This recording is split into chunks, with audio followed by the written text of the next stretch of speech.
Hello everyone, welcome back to my YouTube channel. आज मैं आप लोगों के लिए बहुत टाइम बाद कोई स्ट्रैटेजी की न्यू वीडियो लेके आया हूँ। एक्चुअली इस सारे प्रोसेस में टाइम इसलिए लग रहा है क्योंकि जो सेबी ने नए रूल्स इम्प्लीमेंट किए थे उसको डाइजेस्ट करने में और उसको सारे एसएल्स को और सारे लॉट साइजेस को दोबारा से रिव्यू करने में, मार्जिन्स को रिव्यू करने में थोड़ा टाइम लगता है। सब ने मुझे कहा आप सेंसेक्स में कोई न्यू स्ट्रैटेजी लेके आएँ, बट इतना इजी नहीं होता एकदम से स्ट्रैटेजी को आप लोगों के साथ शेयर करना। उसको मैं पहले टेस्ट करता हूँ, थोड़ा सा ट्रायल पे पेपर ट्रेड करता हूँ, उसके बाद अकाउंट में ट्रेड करके देखता हूँ, तभी आप लोगों के साथ शेयर करता हूँ। तो चलिए लेके आ गया हूँ आप लोगों के लिए सेंसेक्स में एक ब्रांड न्यू स्ट्रैटेजी। चलिए समझते हैं ये क्या है। पहले मैं आपको एल्गो टेस्ट पे इसका पूरा बैक टेस्ट वगैरह करके दिखाऊंगा, क्योंकि सेंसेक्स में हमारे पास लास्ट 1.5 ईयर्स का ही डेटा अवेलेबल है सारी वेबसाइट्स पे।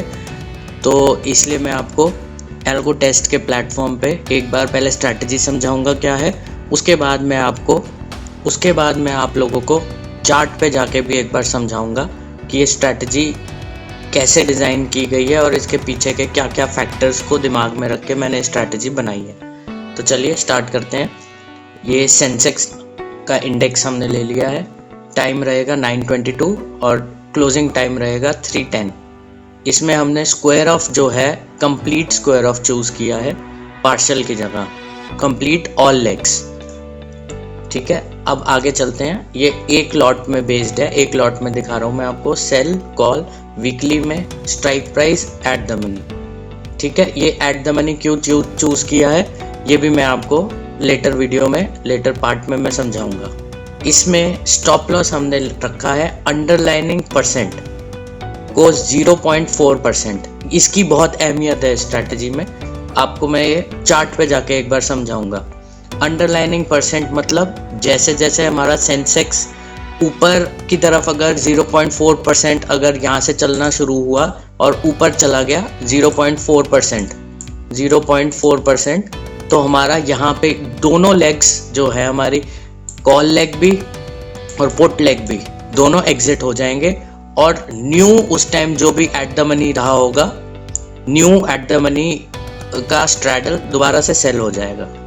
चलिए, इसके बाद हमने इसमें रखा है री एंट्री एसएल 20 टाइम्स और सेम ऐसे ही हमने पुट साइड को भी सेल करके वीकली स्ट्राइक एटीएम में 0.4% का अंडरलाइनिंग मूव के ऊपर स्टॉप लॉस रखा है और इसको भी हमने री एंट्री 20 टाइम्स रखा है।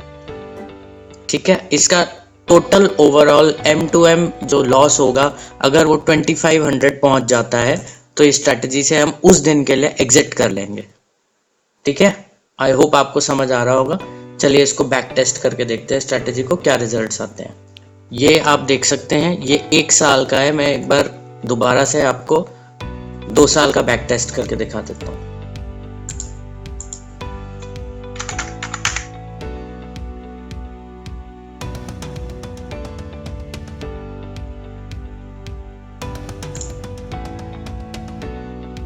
ये देखिए, ये 2 साल का बैक टेस्ट है। इसमें हमारे को अगर हम मार्जिन कैलकुलेट करें तो रफली अराउंड 2,20,000 ये हमें इसमें दिखा रहा है, बट ये थोड़ा बहुत वेरी कर सकता है ब्रोकर टू ब्रोकर। इसलिए मैंने इसका SL 1% 2500 रखा है। अगर आप लोगों को 2500 थोड़ा ज़्यादा लगता है तो आप इसको 2000 भी रख सकते हैं अपने एपिटाइट के हिसाब से। अब आप देख सकते हैं 1 ईयर में इसने हमें प्रॉफिट दिया है 49.8% का और एक और साल में, ये हाफ ईयर मान सकते हैं आप इसको, और एक और साल में हमें इसने प्रॉफिट दिया है 118% का। इस साल जो है ये स्ट्रैटेजी 2 ही महीने काम करी है और अभी बहुत वॉलेटाइल मार्केट होने की वजह से कुछ खास अभी इसका आउटकम इस साल अभी नहीं आया है। मैं इसको बैक टेस्ट कर रहा हूँ प्लस इसको फॉरवर्ड टेस्ट भी कर रहा हूँ अपने शून्य के अकाउंट में, तो मैं उसको भी अगर आप कहेंगे तो मैं उसको भी दिखा सकता हूँ आपको। ये इसका ग्राफ है। चलिए नीचे चलते हैं। ये देखिए, इसने अप्रॉक्सीमेटली अराउंड 1.5 ईयर्स में हमें 3,59,000 जनरेट करके दी है, जो कि हमारी कैपिटल का 166% होता है। इसका विन रेशो 66 टाइम्स है और लॉस है 33 times approximately. Average profit 2300, average loss 2100। ठीक है, रिस्क रिवॉर्ड भी इसका अच्छा निकल के आ रहा है स्ट्रैटेजी का। चलिए अब आप कहेंगे इसमें चार्जेस और वो सब इंक्लूड करके देखा जाए कि स्ट्रैटेजी कहीं लॉस में तो नहीं जाएगी। तो ये टैक्सेस है हमारे 1.5 ईयर के, इसको मैंने ऑन कर दिया है। स्ट्रैटेजी में कोई खास फर्क नहीं है। अब मैं इसमें स्लिपेज भी ऐड करके आपको दिखा देता हूँ। मेरे हिसाब से स्लिपेज इसमें ज़्यादा नहीं आएगी क्योंकि हम एट द मनी में ट्रेड कर रहे हैं, तो फिर भी मैं 0.3% लेके चल रहा हूँ। इससे ऊपर मैं एक्सपेक्ट नहीं करता है इसमें स्लिपेज। इसमें भी आप देख सकते हैं हमारा अच्छा खासा स्ट्रैटेजी प्रॉफिट में है। 1.5 ईयर्स में स्ट्रैटेजी ने हमें अराउंड 119% की 120% की रिटर्न दी है। 62% विन रेशो है, वो भी बहुत अच्छा है। अभी इसमें मैं ब्रोकरेज इसमें ऐड नहीं कर रहा हूँ क्योंकि ब्रोकरेज आपके ऊपर इंटायरली डिपेंड करता है।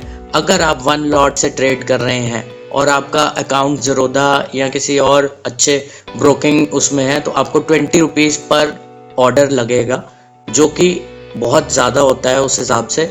इसलिए मैं आपको मिनिमम 3 लॉट्स रेकमेंड करता हूं, अगर आप कर सकते हैं तो। और अगर नहीं है तो आप शून्य में भी कर सकते हैं। शून्य में 5 रुपीज़ पर ऑर्डर है। चलिए अब इसका लॉजिक हम थोड़ा सा चार्ट पे समझते हैं कि इसको मैंने 0.4% क्यों रखा है। क्योंकि आप लोग सोचेंगे कि सेंसेक्स में तो बहुत बड़े बड़े मूव्स आते हैं। चलिए इसको चार्ट पे समझते हैं। ये डेली का सेंसेक्स का चार्ट है, डेली टाइम फ्रेम पे।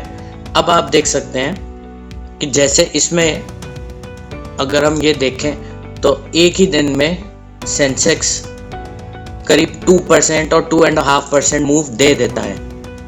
ठीक है, तो अगर हम इसमें अपना जो ये वाला क्राइटेरिया है एसएल का, अगर हम इसको बढ़ाएंगे, बढ़कर रखेंगे, तो हमारा जो M2M लॉस है, जो हमने 2500 नीचे सेट करा हुआ है इस स्ट्रैटेजी में, ये बहुत जल्दी हिट हो जाएगा। इसलिए इसको वो कंट्रोल में रखने के लिए मैंने इसको 0.4% रखा है। सपोज यहाँ से मार्केट चलती चलती अगर हमारा 0.4% पे आएगी तो हमारा दोनों वो कट के एक लेग यहाँ, दोनों लेग यहाँ पे शिफ्ट हो जाएंगे। यहाँ पे हमारा नया स्ट्रैडल बन जाएगा। मैं आपको समझाता हूँ।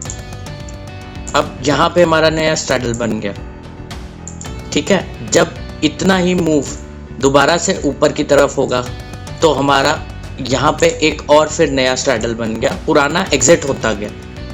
वो एग्जिट भी हमारा मिनिमम लॉस पे होगा। ऐसे करते करते हमारा एक ही दिन में जब इतनी बड़ी कैंडल बनेगी तो हमारा 2 या 3 बार स्ट्रैडल जो है हमारा एट द मनी पे एडजस्ट होता जाएगा। चाहे वो नीचे से ऊपर अगर जा रहा हो या रेड कैंडल है तो ऊपर से नीचे अगर आ रहा हो तो वो ऐसे ही एडजस्ट करते हुए नीचे आता जाएगा। अगर ऐसे ग्रीन कैंडल है तो वो ऐसे ही नीचे से एडजस्ट करता हुआ ऊपर जाता जाएगा। इससे हमारा 2500 का जो टोटल एसएल है वो शायद ना हिट हो, बट हो भी सकता है। जिस दिन बहुत बड़ी बड़ी मूव्स आती हैं उस दिन सेंसेक्स अनकंट्रोलेबल होता है और कोई ऑप्शन नहीं है, हम एसएल लेके बाहर आ जाते हैं। लेकिन उसके बाद जब हमें सेंसेक्स एक साइडवेज मूव देता है कुछ दिनों के लिए,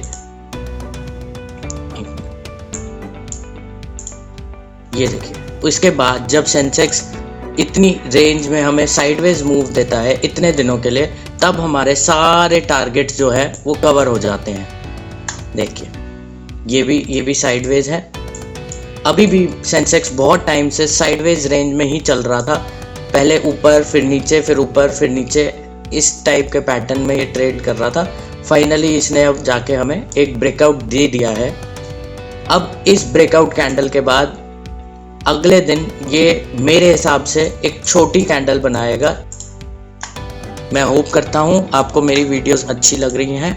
मैं इसमें बहुत मेहनत करके इन स्ट्रैटेजीज़ को डिज़ाइन करता हूँ और ख़ुद फॉरवर्ड टेस्ट भी करता हूँ अपने अकाउंट में। तो अगर आपको मेरा कंटेंट अच्छा लग रहा है प्लीज़ सब्सक्राइब करें, शेयर करें और प्लीज़ बेल आइकन प्रेस कर लें ताकि मैं जब भी नई वीडियो डालूं तो आपको नोटिफिकेशन आ जाए। इस वीडियो के लिए इतना ही था। Thank you.